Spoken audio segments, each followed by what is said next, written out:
Okay, so we are doing day 2 of Mishlei 21:18. Kofer latzadik Rasha v'sachas yisharim boged. Okay, so a Rasha is a ransom or atonement for a tzaddik, and in place of yisharim, upright people, is a boged, is a traitor. Okay, and I actually didn't mention this last time. I think David Fishbein, a long time ago on Yom Kippur, came up with a mnemonic for the 3 translations of Kofer.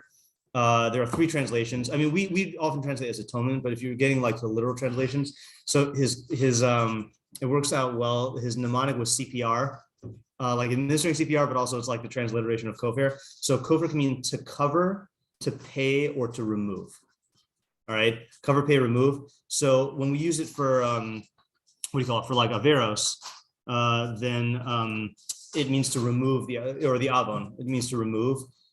In this case, ransom is like the payment thing. It's a payment you make for something. And then kofer, the one meaning we didn't say yesterday was like kofer as cover is the shoresh of like the kapores, like the covering of the aron, or when it's talking about the Noach's teva, it says he coated it with kofer. So that's just another. I'm going to say or cover. Yeah. Just in case that ends up being of relevance. Okay, fine. So then that was the straight translation. Saadia Gaon said, he just said that this is not a universal principle. This is there are certain cases. Okay. Our questions were all basically definition questions. What is a tzaddik? What is a rasha? What is kofer? What is yashar? What is boged? And then what is tachas? What is tachas? In place of. What's the relationship between the 2 halves? They're loosely connected by this idea of substitution, but tzaddik and yashar seem to be different from boged and yashar. Sorry, tzaddik and rasha are different from boged and yashar. So are they the same? Are they different? Are they like similar examples?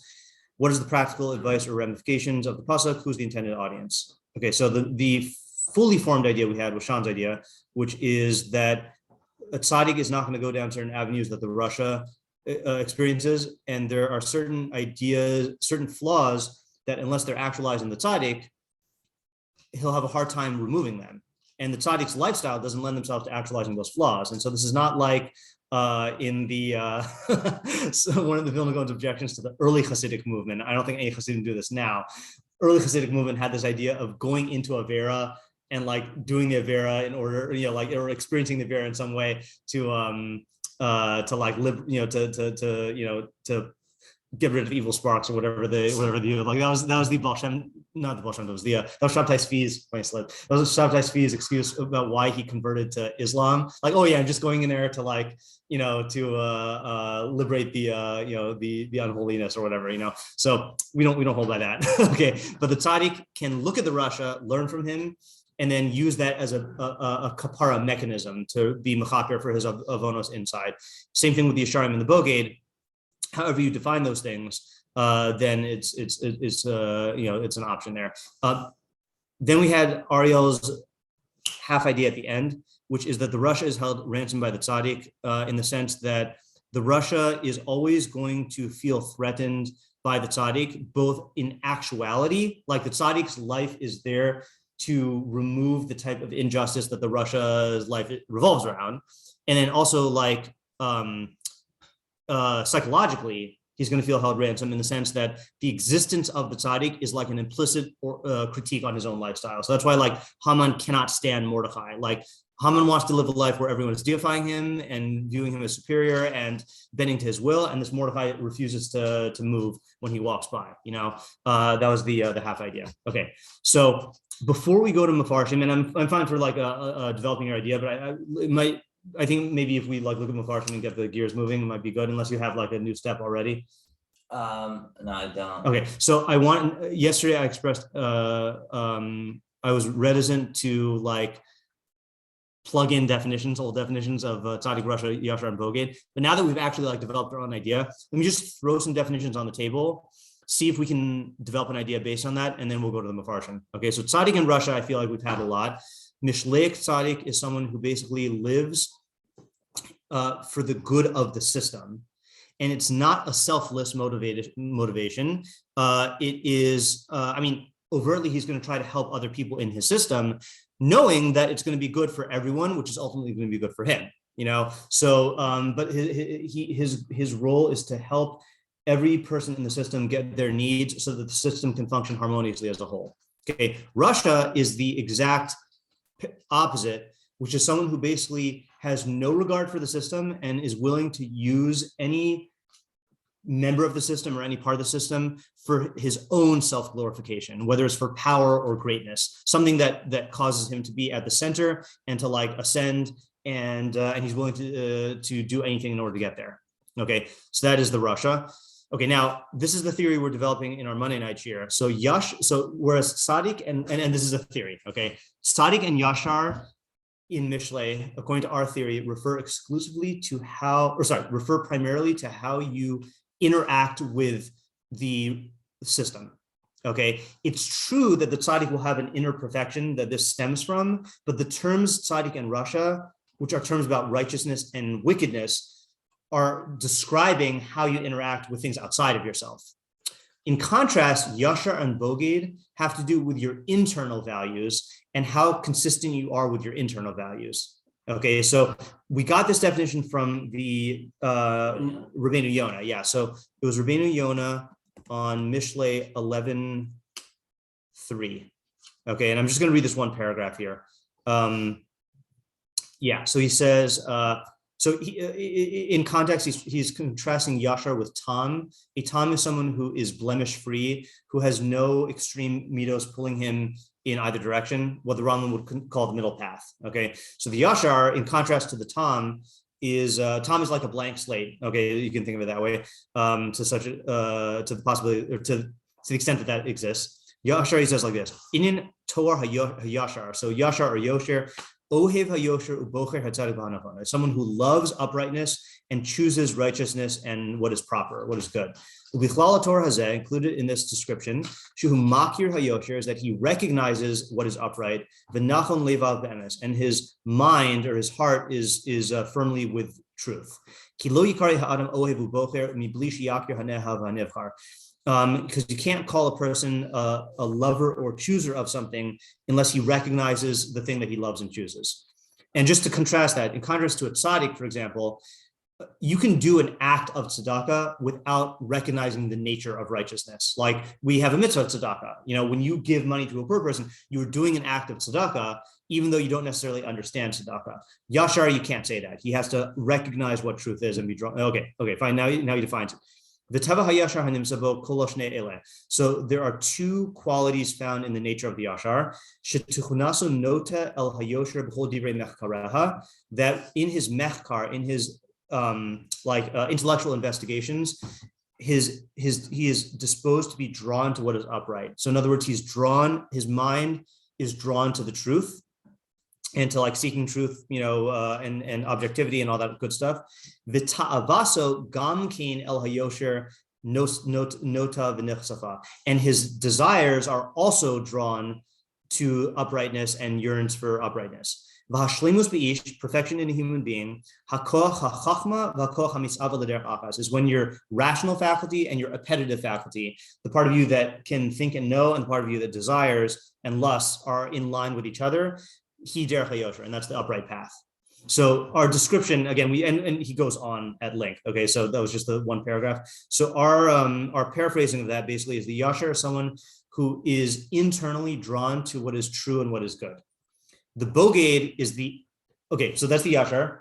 The tam is evenly killed. He's not drawn either way, to the good or to the bad. The boged is someone who is internally inconsistent. He's a traitor to his own values. Okay, that he allegedly has values, or he verbally pledges himself to certain values, but he undermines those values, and so he's a hypocrite. He has internal contradictions. Okay, that's the working definition as far as I remember it from December. Okay, where's that from? Who's that from? The boged? Yeah. So the boged, I think we did not find anyone who actually defined boged. That's the problem.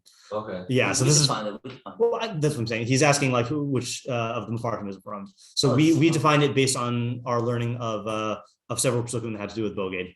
Well, we'll Yeah. come up with a book one day and we'll. Well, this was the beginning of our book. This is when Ray Moskowitz and I set out to write a Mishlei glossary, and for some reason, I don't know if we were going in alphabetical order, but we started with Bogade, and it was the most difficult thing to define. So like we went elsewhere instead. But do you plan on continuing that project? I mean, it's an ongoing project. I mean, that was the post that you discovered, the Mishlei spectrum article that I wrote. That was like my closest attempt to like write something about like Mishlei definitions.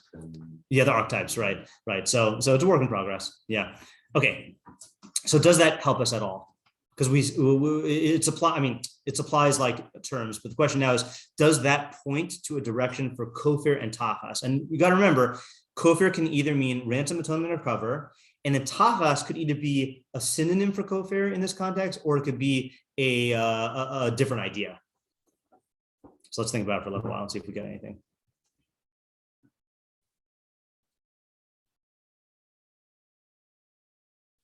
What does it mean in place of a yashar? Meaning like you're substituting the yashar for the bogey? It's what it sounds like, right? Which sounds bad, right? Now that I think about it. Like what's going on? Yeah. Yeah, that sounds bad. Reading it like it means substitute. Yeah, substitute, or Saadia Gaon says exchange, right? This whole pasuk seems somewhat pessimistic. Right. I mean, the first half though, I feel like you could read it in a positive way, like if the tzaddik, like again, let's say like in the normal thing for kofir, if I am this is illegal according to Torah, but if I am a murderer, and then if Ariel is my kofir, that means that like he gets killed in my place. Mm-hmm. No offense, right? But so saying that the Russia is a kofir for the tzaddik means that something bad was going to happen to the tzaddik, and then the Russia gets it instead. Does that work for the second half also? Yeah, that works for the second half also. So it could be, both could be read positively. I guess so. Yeah, But yeah. How do you read the second half? Because if something bad were going to happen to the yashar, then he's replaced by the bogade. And I'm only getting that because of the flow from the first half. If you just had the phrase tachas yashar and bogade, that would sound bad. Yeah. Now reading the pasuk, just the differentiation between yashar and bogad. Yeah. Seemingly they come from the same, right? They come from the same values, just the yashar is seemingly better at implementing what he values, and the bogad is not good at implementing them. Correct. Okay. Yeah. And that's why I when I use the word allegedly, like the bogad allegedly has these values, it might be that he actually has these values, let's say like intellectually, or let's say part of him values this, but he can't, he's always undermining his own values. Is it possible? I might be basing this off of memory from Monday, but is it possible to say that the yashar, like he is true to his internal values, but like he can succumb to the bogey. I don't remember saying that, but let me just do something that you reminded me. I think we have to consult the book of Zach, which is Zach took notes on our thing with the yashar and the bogade for one pasuk at least, and I just want to see if any of that helps. It was not extensive notes, but hold on here. I think maybe he posted it. Wait, Zach. Yeah, so he says yashar describes the relationship between a person's intellectual faculties and appetitive faculties, especially aligning desires to fit the goals or rationality of the intellect. Yashar quality is the pursuit of aligning the appetitive desires to the mind. Okay. Looks like, okay, bogade is one who harness. Oh, okay, yeah. Okay, bogade. Okay, bogade is worse than I thought. Okay, according to so what Zach's notes say, bogade is one who harnesses or pledges his mind to his desires instead of his desires to his mind. So it's the opposite of yashar, right? Yashar is your desires are in line with your mind, and your mind is seeking the truth and righteousness. Bogade is when your mind is subordinated to your desires, and yeah. But yeah, my question. So that is different than what I said. My question is kind of like it's presuming an answer, but I'm trying to find a direction here, for a possibility. Like, is it possible to say that even the yashar can fall like into? I mean, okay. Let me answer your question in a weird way. In reality, any yashar can fall, just like any tzaddik can fall into wickedness. But in the Mishleic archetypes, in the Mishlei, like idealized personalities, then yashar is not going to fall into that. It's just impossible. Like In the archetypes, like for example, we kind of had this discussion this was a discussion that Isaac and Yaakov and I had after shiur one day, that about like, I don't even know how to frame it, but had something to do with like, the purpose of an archetype is to like make a pure, undiluted for the full expression of the Mishlei personality. I don't want to get bogged down into that. So just to pull that piece out here. Right. So a real life yashar, like let's say you have a person who's actually a yashar in real life. Any human being can sin, any human being can be tempted. But when Mishlei talks about the yashar, that's not within his capacity. That's good to know. I was just asking because that's good to know because because then that means you can't really learn a pasuk about to caution yashar, right? Unless the pasuk explicitly like identifies it, and that was kind of I think the situation we focused on. Okay. Yeah. So just making sure. Right. Like let's say if you had a pasuk about a tzaddik, a pitfall of a tzaddik, so then you could say that this is talking about that real world scenario. Got it. Also, just remember that we can avail ourselves of Saadia Gaon. That this might, Sean's idea was universal. Ariel's idea was universal. Saadia Gaon is saying, no, there are cases where this happens, which means that it's not going to be the rule necessarily. It's going to either be particulars or it might even be the exception. But what's the case for the bogey and the yashar? I don't know. I don't know what the shot is yet.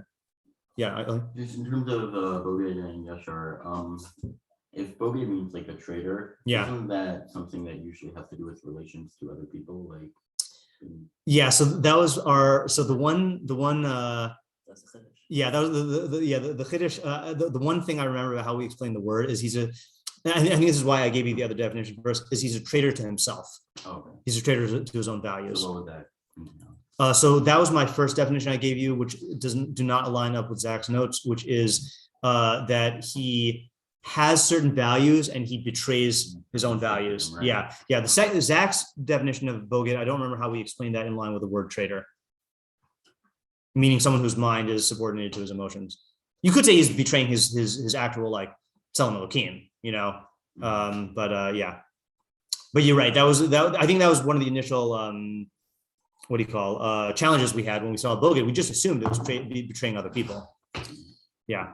Okay, should we go into meforshim just to see? I don't know. Now that you gave the definitions, it's worth to think about it for this day. For the whole day? All right, well, let's do a little bit more. A little bit more thinking. You really want to go to the meforshim? I do, yeah. All right, we'll go to the meforshim. It's up to you. You're the maggid here. Okay. Well, no, we'll give it 2 more minutes. I just want to think through Saadia Gaon's possibility here, that there are cases where this happens.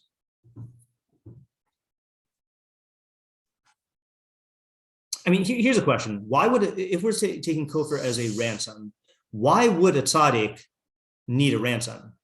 Like, what tzaddikim are not going to voluntarily be getting into situations where they're liable for things, So that is an angle into Saadia Gaon, that there will be cases where like a tzaddik will get, apprehended for something that like is either, a setup or like not his fault, or like, history is rife with examples of this where like good people, get, apprehended by the evil government or by evil people, So let's experiment with that scenario. So in that scenario, how would it come about that the Russia serves as his kofar? The Russia's not going to do it willingly, right? I mean, the Russia's holding the tzaddik hostage. No. Okay, so yeah, let me clarify that. Like, this is the first example that comes to mind, even though it's a weird example. Like the Maharam Rotenberg. I feel like we talked about this before. I don't know if it was in this year. Let me just look it up. I think it was the Maharam Rotenberg. Maharam Rotenberg, one of the great Ashkenazic poskim, 1215 to 1293, had a tragic end of his life, which is Rav Meir died in prison after 7 years. So what happened? Hold on a second here.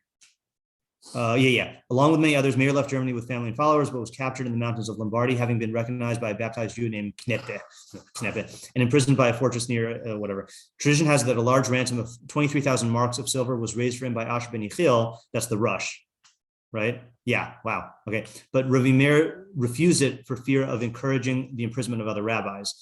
He ruled on his own abduction in light of Talmudic law. So he died in prison. He was in prison for the last 7 years of his life, and he died. 14 years after his death, a ransom was paid for his body by Alexander ben Solomon Wimfrin, who was subsequently laid to rest beside him in the cemetery of Worms. So that's the case. Maharam and Rosenberg didn't do anything wrong. It was some other person who apprehended him. So what I'm saying, so you could say what you're saying is that the Russia is holding him hostage. I don't think that fits into the words. I think this would be that a situation where the tzaddik is liable for a punishment, and then instead of him getting it, the Russia gets it, or the Russia pays for it, or the Russia is substituted. That's the literal meaning of the words. The Russia is the substitution for the tzaddik. There are cases in which the Russia is the substitution for the tzaddik. Oh, well, now that you write it in. No, that's what the word kofar means. Kofar is a substitution. That's like Sean was saying with the ransom. Yeah, that's what a ransom. That's what a ransom is. Ransom is when I've got this person, but if you give me money to substitute for the person, then that's the idea of a ransom. So it's nothing to do with like a hostage situation. No, not necessarily. Yeah. I mean, I think we were thinking along those lines because that was the example. Because ransom, okay, I'm holding this guy ransom, give me some cash, and Yeah, but that's why I tried to contextualize it in the Torah's usage, which is the isser to take a kofar for a murderer, right? That if someone is liable for the death penalty, you can't take a kofar for it, which means paying off the. Well, I already have an idea. I know, yeah. Can I just say it? Oh, you have an idea? Well, let me now that I have a. You want me? Look, first you want me to develop an idea, and then you want to develop your own idea. So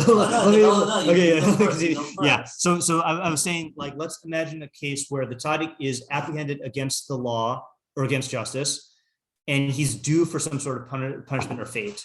And Saadia Gaon saying there will be cases where the Russia will substitute for him. So I'm asking, how could that come about? And the only and we know that the Russia is not going to do it voluntarily. So how could this come about? Oh, you know what? Okay, interesting. Hold on just a second here. So I just, okay. So the week, okay, I'm going to have a spoiler, but it's a spoiler for something that was written a long time ago. That's fine. Anyone read To Kill a Mockingbird?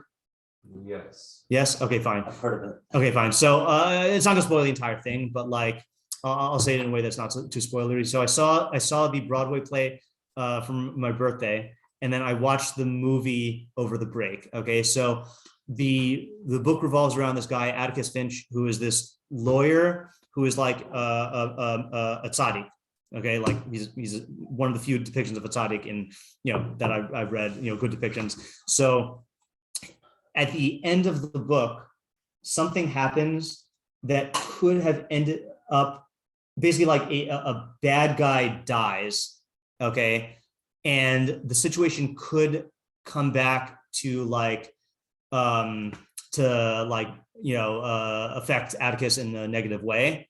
And what ends up happening is basically the judge and the sheriff say okay, that guy had it coming to him anyway, and you are someone who stands for justice, so we're just gonna overlook it, so whether or not, and then Atticus is in conflict about that, but whatever. So I feel that's not just a particular case. I feel there are real scenarios where the track record that the tzaddik has is a factor, and then the fact that the Russia is, everyone knows that the Russia has been getting away with injustice, and sometimes the powers that be will factor in the track record of the tzaddik and somehow arrange for it where the Russia is made to suffer the consequences that would have been due to the tzaddik. I know this is a far-fetched scenario, but again, I'm taking Saadia Gaon's license here of the yesh psukim. They saying that there are cases like this, that this is not a rule where it always happens, but we got to refine it. No, okay. No, I hear what you're saying, because because that's you're just substituting the individual as in the same case, right? like, because like in the case of the judge, like they could be. The best example that I have is like someone who gets a speeding ticket, right? One time, right? Then you have the guy who gets a speeding ticket like hundreds of times. Yeah, right. Like if you were to substitute those two people in the same case, then like. Right. I'll give you an example. That's what I thought you were saying. Yeah, I'll give you an example of this. I mean, because it's only an example of half of it. But I don't know why I'm not so fully satisfied. Well, I'm not either. This is a developing idea. This is why we're developing it. And in a little while, we'll check Saadia Gaon's actual commentary. But let me just think. I had an example here. Okay, I'll say this. It's a little. Okay, whatever. I'm not teaching at the school anymore. So in Shalhevet, then I was such a punctual teacher that like whenever I was late, which was extremely rare for anything, I would get a call from Eliza, the secretary, saying, "Is everything okay?" Because like she would assume that the only reason why I would be late is like if I were in the hospital or something like that, So one time there was a schedule change where like the way that it worked was whenever there was like an assembly, they would plop the assembly down in the middle of the morning and then they would change the times of all the periods, to like be different. So I did not know that I had forgotten that it was a modified schedule. So like my first class started like a half an hour earlier than it was supposed to. So I just didn't show up. And there was there's the way what we're supposed to do is like if I am on, let's say like, I'm in the building and I'm not teaching a class and another teacher like can't make it, I have to like basically like babysit, her class. So there was another teacher who always would get out of babysitting, and so like what happened was like they understood that I always come on time and like this was just like a one-time mistake and like they made her babysit for my class even though like it was not her responsibility, kind of like you got to pay your dues, like you got to put in your part, Yeah. So I'm also, so I think that example fits better. I don't know though. I'm not satisfied either. Let's look at Saadia Gaon's actual commentary. And remember, when you look at, this is my subjective opinion now, Saadia Gaon's Targum is often, more satisfying to me than his Parish. But let's see what happens. 21:18. Okay, 21. Why are we all the way at 50? Oh, because I was looking that up for a Stoke 2 podcast episode. All right, 21. So in terms of donating to your Patreon, let's not talk about that right now. Like, we're in the middle of shiur. Okay. I we could break, but looking for something. No. Okay. Hold on. 20. Okay, sorry about that. 21. It's difficult because his commentaries are of different lengths. So like sometimes you skip too much. Right here we're at the end of 20. Getting there. 21:18. Okay, and usually his commentary involves citing examples from Tanakh. So hopefully people know enough Tanakh that will pool our knowledge and get the idea. Okay, so he says like this. Ba'olam hazeh al derech hamofes. Okay, there you go. So he says in this world, it's talking about a miracle. Okay. Kamo shehaya Haman kofer leMordechai. Okay. Not like you were saying, but the same example. Like Haman was a substitute for Mordechai, right? Literally, right? Yeah. Mordechai was going to, Mordechai was going to be hanged by Haman, and it ended up being that Haman got hanged in his place. Hamalshinim kofer leChananya misha of Azariah. Katil hamu shaviva di nura. So that was the thing where Hanani, Mishael, and Azariah refused to bow down to Nebuchadnezzar's idol, and so they got thrown in the fiery oven, and then God protected them from getting burned with a miracle, and then the people who threw them in or who informed on them got thrown in instead. I think it was the people who informed on them. That's what he's saying at least. Vahasarim kofer l'Daniel shneimar v'lo matu la'aris goba. Same thing with Daniel and the lion's den. V'zman ha'yeshua ha'amim kofer liYisrael shneimar nasati kaparcha mitzrayim ve'etein adam tachtecha u'umim tachas nafshecha. Same thing in what do you call it? The time of Mashiach, that the other nations will be a substitute for us. U'olam haba ha'kofrim be'esh kofer l'tzadikim shneimar hine avadai yochelu v'hanech tam shemikem l'shvua. V'hine harishon mofes Vizeh karoy lahem. Okay, I'm not a fan of positing the miracle explanations in Mishlei, but it would explain why he says yesh, that this is not by laws of nature. This is not going to be a probabilistic thing. This is going to be certain cases. But again, to me, based on Saadia Gaon, Mishlei is a decision-making book, and Insom Kanal and Ace. So even if this is true, we can't rely on this happening, So like, I don't know what the idea would be. Let's just see if anyone in the meforshim. Oh, you had an idea. Yeah, but it had to do with like holding ransom. Yeah.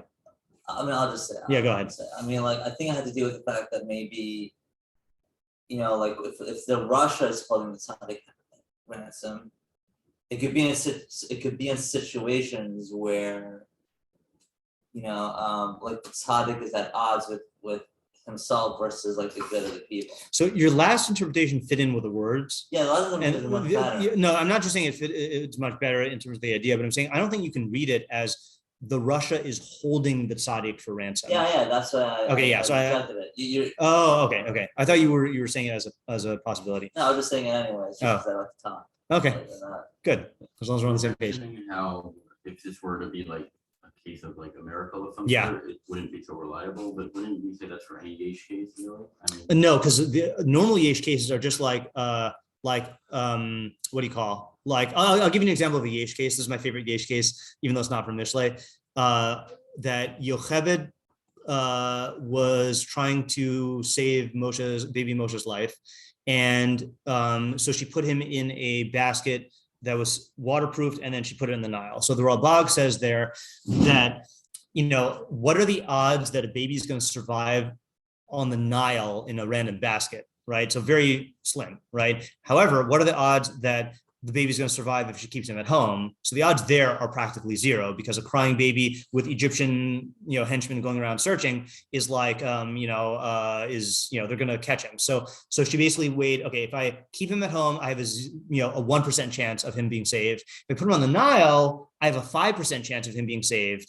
But like, that would be the rational move to make in that scenario, or another example, I'm trying to think if there's an example we've done recently. The other example of a yesh pasuk is that it's not talking about the probability of this coming true, but it's talking about an unusual case of like an unusual decision-making scenario, and saying in that unusual decision-making scenario, there are principles that apply, but it's just unusual. So we're not going to say that this is a common case, okay, this is the first one that comes to mind. There's a pasuk, we might have done this last year. Yesh misasher ve'ein kol, and then yesh misroshesh the something, which means there is a Saadia Gaon learned as there are cases where someone is rich but pretends to be poor, and there are cases when people are poor and pretend to be rich.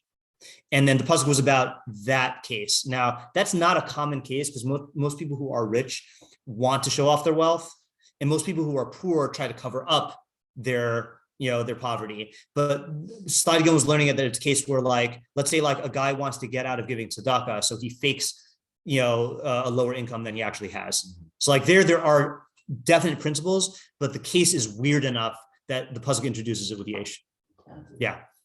Yeah, taxes. Okay, let's go to some meforshim, and it's possible that we'll continue into tomorrow with this. That's a methodology thing? Yeah, sure. From the two things from Saadia Gaon, so between his perush and the translation that we had. Yeah. So we're understanding from the translation, we're understanding there are cases where this happens. Yeah. But then it seemed like from his perush that he at least was saying more there are cases was about the miracle cases. Right. Yeah. Which is not the way that we're learning. Right. Correct. So we still take his translation as being something separate from, we could still take that as an idea, so we could then say the yesh cases not being miracles, even though he seems to be saying yesh cases being particular miracles. Okay, so that's a good methodology question. So the question, let me just rephrase the question and tell me if this is what you're asking, is like, what was that? I said it very wordily. So Saadia Gaon translated it one way, and we interpreted it based solely on his translation. And then we saw, what does Saadia Gaon actually mean? Something completely at odds with our reading. So the question is that like an intellectually honest thing for us to retain Saadia Gaon's reading and discard his his pirush, right? So I think the answer to this question is like this, which is Saadia Gaon wrote his commentary and translation as one book, okay? But you never know, did he come up with his interpretation of the pasuk and then translate the pasuk in accordance with his idea? Or did he look at the words in the pasuk and say, there must be, I must translate it this way, and then I'm going to come up with an explanation based on that translation? And the only way for us to know this is to interview him. And until Tchias Mesim, where we hope that we were both there, then we can't find out an answer to that.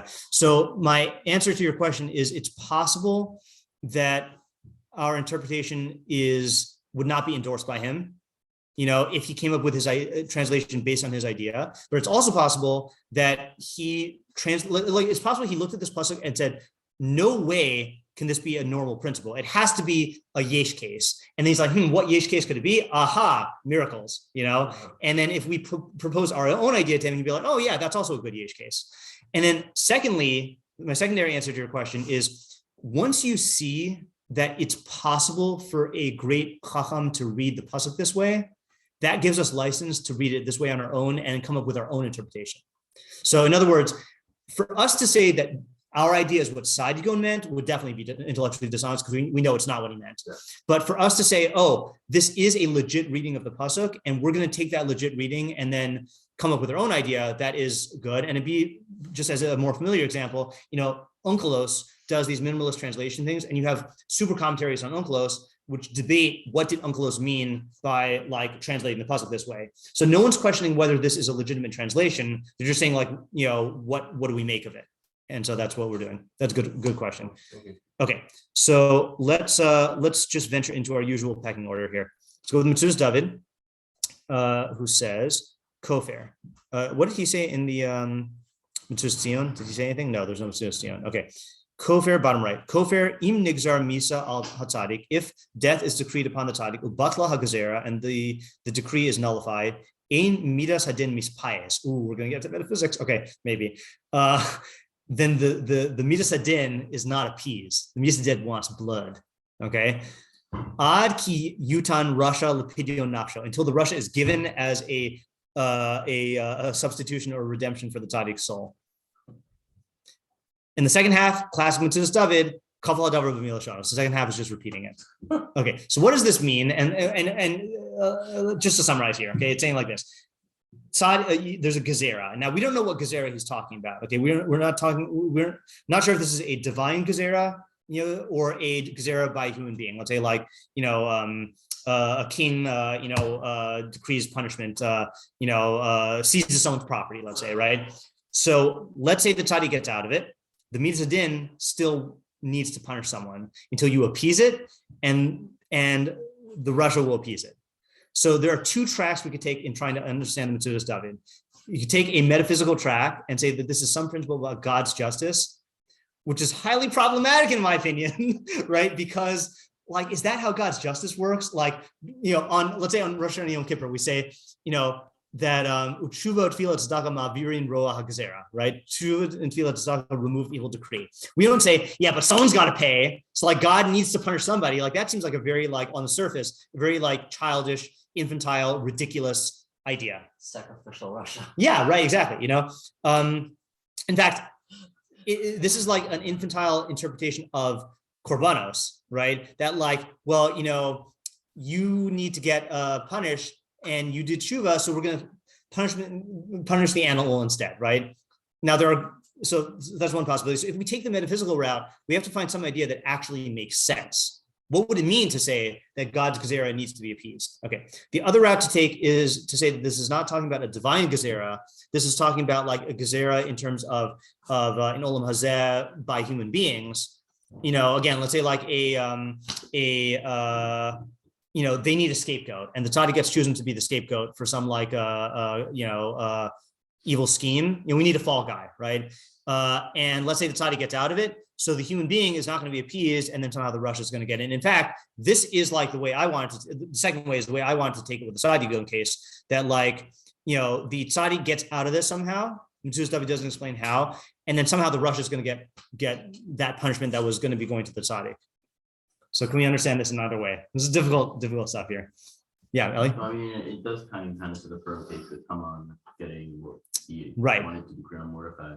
But would that mean that it had to be something that the original Russia wanted to inflict upon him? So let's explore that case in light of this and talk it out. So Mordecai was not interested in greatness, right? In like grandeur, right? And he was interested in living. Okay. Haman wanted absolute greatness, and he also wanted to kill Mordecai. So what happened is, thanks to primarily to Esther, so she maneuvered Haman into a situation where Haman's like ambitions for greatness and his insanity were revealed, and Mordecai's righteousness had set him up to be rewarded by the king.